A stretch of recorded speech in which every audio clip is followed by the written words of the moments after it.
Prince Harry's tell-all memoir Spare hits shelves on January 10th.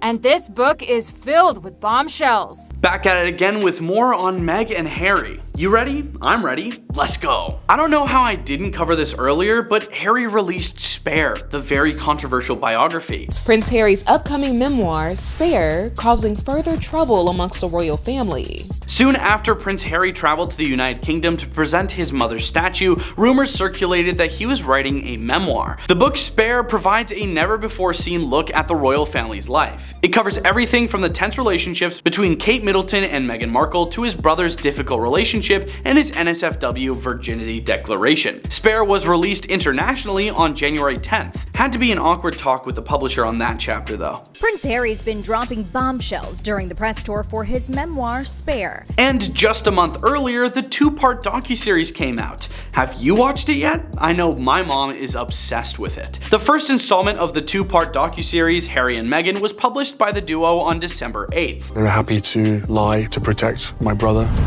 They were never willing to tell the truth to protect us. This is Harry being able to, for the first time, talk about his own life, a source told The Telegraph. His family are obviously part of his story, but it's less an exercise in record setting than a means of setting himself free, and then he can move on. Very sweet. I just refused to accept that she was gone. Part of, she would never do this to us, but also part of, maybe this is all part of the plan. Here's something I didn't know came out at all: the Live to Lead series. The two released Live to Lead, a Netflix series on global leaders, shortly after the premiere of Harry and Meghan. Leaders committed to making a difference in the world share their inspiring life stories in this series, executively produced by Prince Harry and Meghan. That's what the official synopsis read. This was inspired by Nelson Mandela, who once said, "What counts in life is not the mere fact that we have lived." Among the notable figures were Gloria Steinem, Bryan Stevenson, Greta Thunberg, Jacinda Ardern, and Ruth Bader Ginsburg. Next up, the 2023 Invictus Games. Harry's involvement with the Invictus Games, an international competition that uses athletics to aid in the healing of injured service people and veterans, has been one of his most persistent loves. Harry and his team planned the competition in Dusseldorf, Germany in 2023. Of course, Meghan was right by Harry's side during the competition. They say the key to a healthy relationship is being passionate in what your partner is passionate about. That means me. I made that up. But it sounds like it makes sense, doesn't it?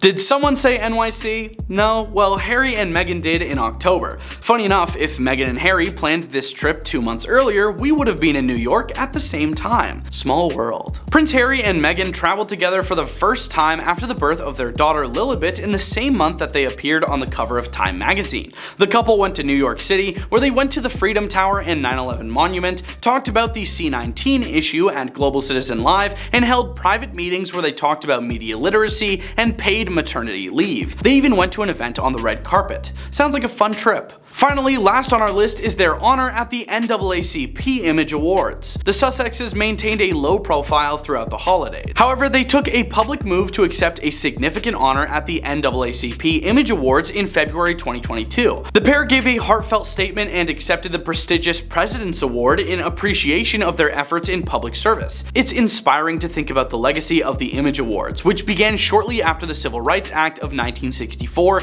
and the Voting Rights Act of 1965 were passed into law. Today, we can continue that legacy by re-establishing federal voting protections in our country and fulfilling the work of civil rights giants like the late John Lewis, Meghan shared. We are so deeply humbled to be here in the company of so many illustrious awardees. Before I begin, we would like to acknowledge the people of Ukraine who urgently need our continued support as a global community. I also echo the immense gratitude for tonight, both for this award and this community for welcoming me so warmly. That's all I got for y'all right now. Let us know what you think in the comments, and don't be afraid to spark up some conversation down there about any of the topics. Thanks very much for watching. FTD News, signing off.